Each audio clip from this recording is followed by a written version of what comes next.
काके लागू पाए, बलिहारी गुरु आपने, गोविंद दियो बताए।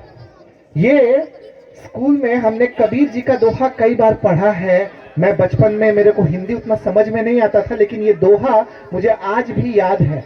और इस दोहे का मतलब है कि एक भक्त के सामने उसका गुरु और उसके भगवान दोनों खड़े थे, और भक्त ये सोच रहा था कि मैं पहले किसके पांव छूं, पहले अपने गुरु के पांव छूं या अपने भगवान के पांव छूं। और उस वक्त भगवान कहते हैं, मुझे नहीं, गुरु के पांव छुओ, क्योंकि वो गुरु ही तुमको मेरे बारे में बताता है। आपको पता है, आज मैं एक ऐसे व्यक्ति के बारे में आपसे बात करने आया हूं जो गुरु भी है और भगवान भी है, जो गुरु भी है और ईश्वर भी है। हमारा भारतवर्ष बहुत ही ज्यादा संस्कृतियों से भरा हुआ है। हम किसी ऐसे देश में नहीं रहते जहां पर कि केवल एक तरह की मान्यताएं हैं। मुझे बताया गया है यहाँ पे कुछ लोग बिहार से हैं, कुछ लोग यूपी से हैं, कुछ लोग बंगाल से हैं, और सब कोई अपनी अपनी संस्कृति को लेकर के इस प्यारे से मोहल्ले में रहते हैं। हाँ, थोड़ा बहुत बीच बीच में थोड़ा बहुत खटपट होता है, लेकिन लोग प्यार से भी रहते हैं ना। ओके, सो आज मैं आपको उस गुरु के बारे में बताने आया हूं, जिस गुरु को बहुत लोग कहते हैं, अरे ये तो विदेश का भगवान है, अरे ये तो विदेशी है, अरे ये तो इस देश का नहीं है। ये क्यों हम विदेशी लोगों के पीछे पीछे चले? लेकिन आपको पता है, मैं आपको आज बताऊंगा इस गुरु के बारे में हमारे शास्त्रों में लिखा हुआ है। इस गुरु के बारे में हमारे वेदों और उपनिषदों में लिखा हुआ है।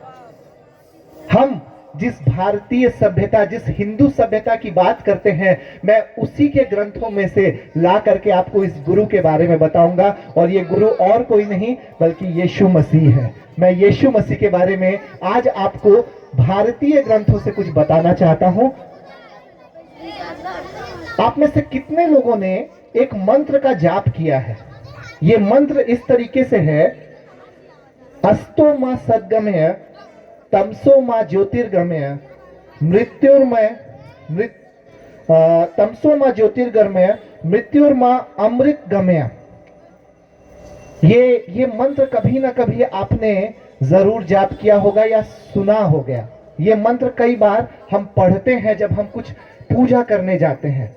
स्पेशली ये मंत्र तब पढ़ा जाता है जब कुछ दिनों के बाद वसंत पंचमी मनाई जाएगी, और वसंत पंचमी के समय में ये मंत्र कई बार जाप किया जाता है। अस्तो मां सद्गमय, तमसो मां ज्योतिर्गमय, मृत्युर्मां अमृतगमय। हम लोग कई बार ना कई मंत्रों का ना ऐसे जाप करते हैं। आप में से बहुत सारे लोग, बाय द वे मेरा नाम पंकज शर्मा है। मैं आपको बताऊं, मेरा नाम पंकज शर्मा है और मैं एक हिंदू परिवार से हूं।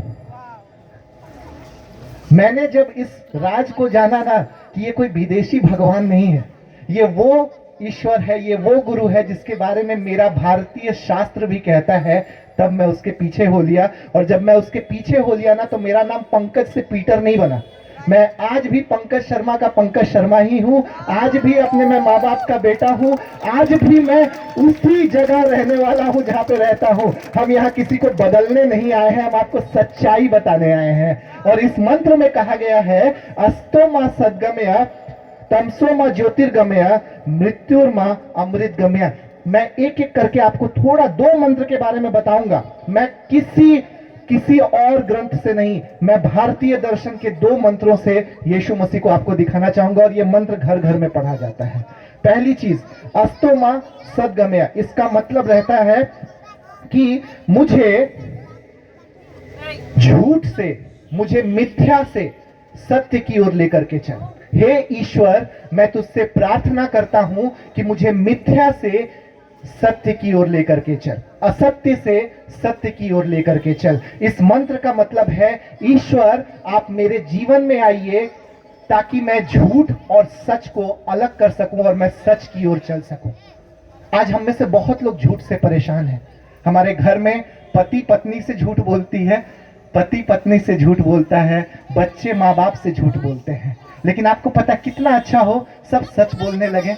और इस मंत्र का मतलब है, तमसो मा अस्तो मां सद्गमया। अस्तो मां सद्गमया का मतलब है मुझे असत्य से सत्य की ओर लेकर के चल। और आपको पता है केवल एकमात्र पवित्र शास्त्र बाइबल जो कि परमेश्वर का वचन है, कोई धर्म ग्रंथ नहीं है, पवित्र शास्त्र बाइबल यूहन्ना उसके 14 अध्याय और 16 पद में लिखा हुआ है, यीशु ने कहा मार्ग सत्य और जीवन मैं हूं। सत्य मैं हूं। यीशु मसीह सत्य है। जो यीशु को जानेगा वो सत्य को जानेगा। धर्म नहीं बदलेगा, सत्य को जानेगा।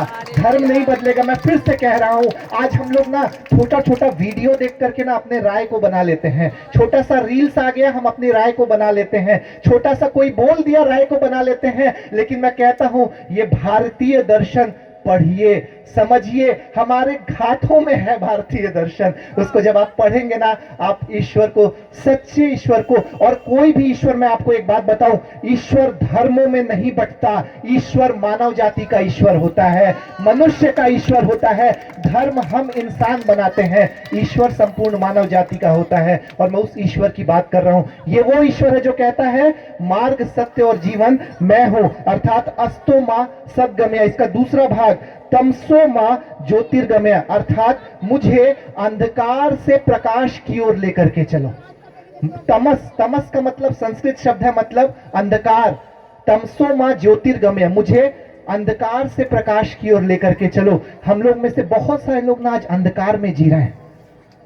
बहुत से लोग अंधकार में जी रहे हैं। अंधकार में जीने का मतलब जानते हैं क्या है? अंधकार में जीने का मतलब यह है, हमने अपने आप को अकेला कर लिया है। हम किसी से बात नहीं करना चाहते। हमको लगता है हम घर में कोने में पड़े रहें, कोई आके मुझसे बात ना करे। अगर कोई बात करता है तो तुरंत चिड़चिड़ापन आ जाता है। लगता है कि क्यों मुझे कोई परेशान कर रहा है, मुझे अकेले अंधेरे में रहने दो। लेकिन मैं आपके लिए खुशखबरी लाया हूं।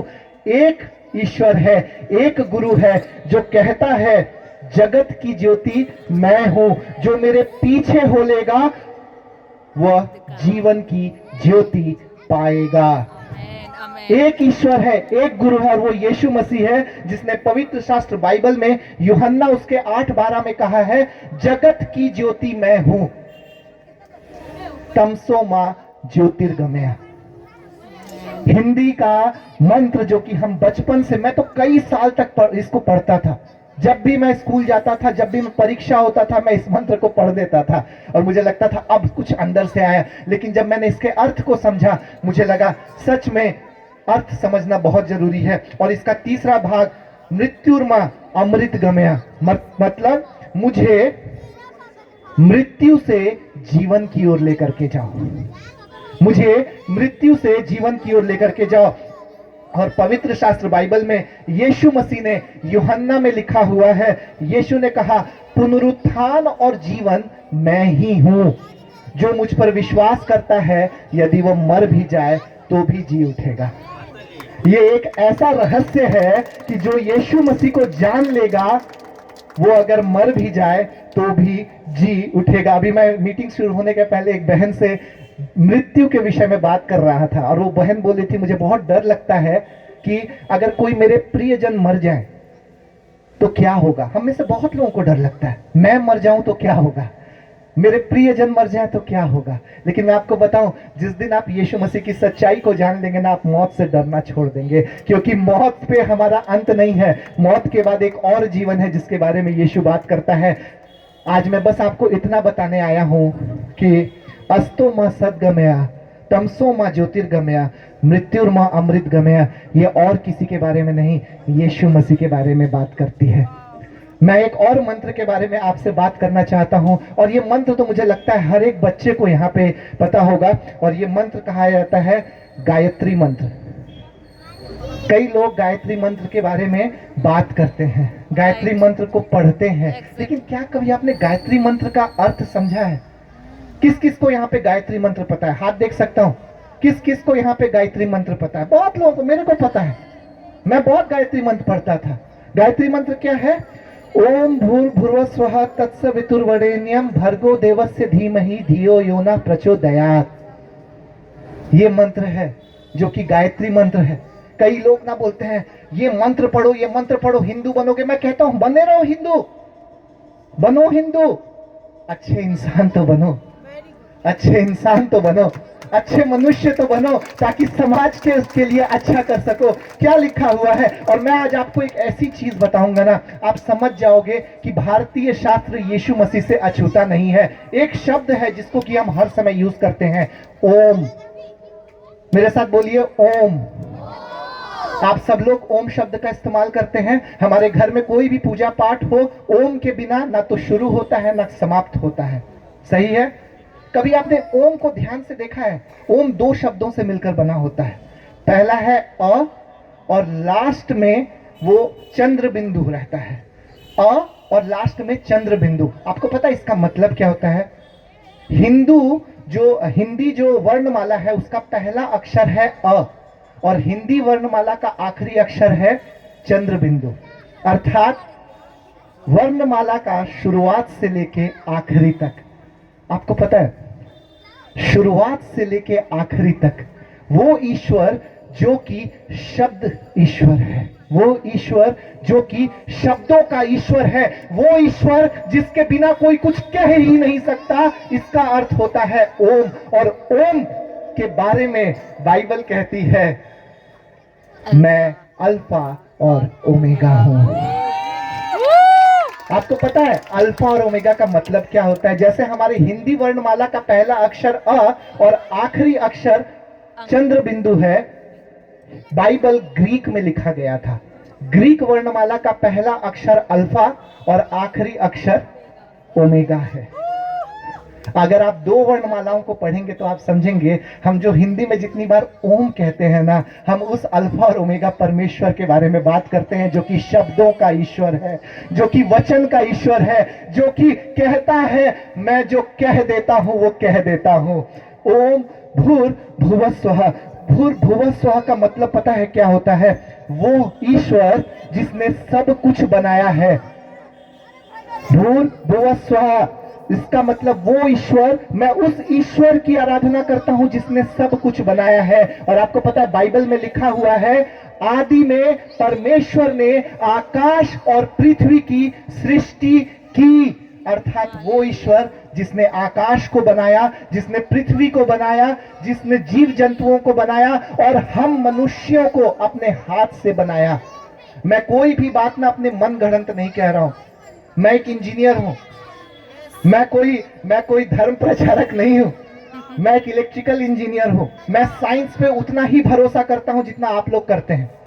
किसी दिन मुझे साइंटिफिक वे में आपको अगर ईश्वर को बताने का मौका मिलेगा, मैं आपको बताऊंगा हमारे शरीर के ब्लड सेल्स के अंदर भी अल्फा एक आकार है जो कि क्रॉस के आकार का होता है। राइट। मैं साइंस से भी आपको परमेश्वर को दिखा सकता हूं। इसलिए नहीं कि मुझे ज्ञान बहुत है, इसलिए कि परमेश्वर ने मुझे ये बताने के लिए बोला है। मैं आपको बताना चाहता हूं, ओम भूर भुवः स्वः का मतलब होता है, हे ईश्वर जो कि तू शब्द का ईश्वर है, जिसने पूरे सृष्टि को बनाया है, मैं तेरी आराधना करता हूं। और समस्त सृष्टि को बनाने वाला ईश्वर, बाइबल में लिखा हुआ है, आदि में परमेश्वर ने आकाश और पृथ्वी की सृष्टि की, वो ईश्वर की हम आराधना करते हैं। तत्सवितुर्वरेण्यम। तत्सवितुर्वरेण्यम का मतलब होता है सूर्य से अधिक चमकने वाला ईश्वर, जिसके सामने सूर्य भी फीका पड़ जाता है। तत्सवितुर्वरेण्यम। आपको पता है बाइबल में प्रकाशित वाक्य बोल करके एक पुस्तक है, और वहां पे लिखा हुआ है, वह अपने दाहिने हाथ में 7 तारे लिए हुए था और उसके मुख से 2 धारी तलवार निकलती थी। उसका मुंह ऐसा प्रज्वलित था जैसा सूर्य कड़ी धूप के सामने समय चमकता है। तत्सवितुर्वरेण्यम, वो ईश्वर जो कि सूर्य से भी अधिक प्रकाशमान है। अगर आप बाइबल को पढ़ेंगे आपको समझ में आएगा, यीशु मसीह जिसके जीवन में आ जाते हैं ना, उसका जीवन प्रकाशमान हो जाता है। यीशु मसीह जिसके जीवन में आ जाते हैं उसका जीवन, धर्म नहीं बदल। देखिए धर्म बहुत छोटी चीज है। अगर हम सबको धर्म ही बदलवाना रहता ना, तो हम सबको अमेरिका में परमेश्वर पैदा करता। कितने लोग अपनी मर्जी से अपने माँ बाप के पेट में आए हैं? क्या आपने बोला था, मैं बोला था कि मैं शर्मा परिवार में पैदा होऊंगा? किसी ने बोला था मैं वाल्मीकि परिवार में पैदा होऊंगा? किसी ने बोला था मैं हेला परिवार, प्रभु मुझे इसी हेला परिवार में ही भेजना? किसी ने बोला था ऐसा? ईश्वर ने आपको इस परिवार में भेजा, इसलिए नहीं कि आप परिवार छोड़ दो। इसलिए नहीं कि आप धर्म छोड़ दो, इसलिए कि आप सच्चाई को जानो। और सच्चाई क्या है? वो ईश्वर जो कि सूर्य से भी अधिक प्रकाशमान है, वो आपके बीच में आया। हम उस ईश्वर की बारे में बात करने आए हैं। इसका आगे का लाइन कहता है, भर्गो देवस्य धीमहि, भर्गो देवस्य धीमहि। इसका मतलब है हमारे पापों को हमसे दूर करने वाला ईश्वर। भर्गो देवस्य धीमहि, पापों को दूर करने वाला, पापियों को नहीं। ध्यान रखिएगा, ये वो ईश्वर है जो पापियों के पाप को दूर करता है। आप एक पापी को हटाइए, दूसरा पापी खड़ा हो जाएगा। आप एक पापी को जेल में डालिए, दूसरा पापी सामने आ जाएगा। लेकिन जानते हैं, मैं एक ऐसे ईश्वर की बात कर रहा हूं जिसके सामने चोर डाकू आकर के घुटने टेक देते थे। मैं एक ऐसे ईश्वर की इस बात कर रहा हूं जिसके सामने एक स्त्री जो कि व्यभिचारिणी थी, जिसका जीवन बहुत ही गंदा था, जिसके 7 पति थे, वो स्त्री जब यीशु मसीह से मिली, उसका जीवन बदल गया। मैं ऐसे ईश्वर की बात कर रहा हूं जो कि पापियों से प्यार। आजकल आप लोग कहते हैं ना, बहुत लोग कहते हैं पवित्र बनो। अरे पवित्र अपने से बनना रहता तो हम बन लेते। आपको एक ईश्वर की जरूरत है जो कि पवित्र आपको बनाएगा, जो आपके पाप में आपको प्यार करता है। वो ईश्वर यीशु मसीह है। भर्गो देवस्य धीमहि, अर्थात मुझे मेरे पाप से दूर करने वाला ईश्वर। इसका मतलब है, यीशु मसीह कहता है, यूहन्ना 1 उसके 29 में लिखा हुआ है, दूसरे दिन उसने यीशु को अपनी ओर आते देखा और कहा, देखो यह परमेश्वर का वह मेमना है जो जगत का पाप उठा लिए जाता है। आप में से कितने लोगों ने यीशु मसीह को देखा है जो क्रूस पे ऐसे टंगे हुए हैं? कितने हाथ थोड़ा उठा सकते हैं? क्रॉस किसने देखा है? यीशु मसीह को क्रॉस पे लटकाया? सब लोग देखे हैं। आपको पता है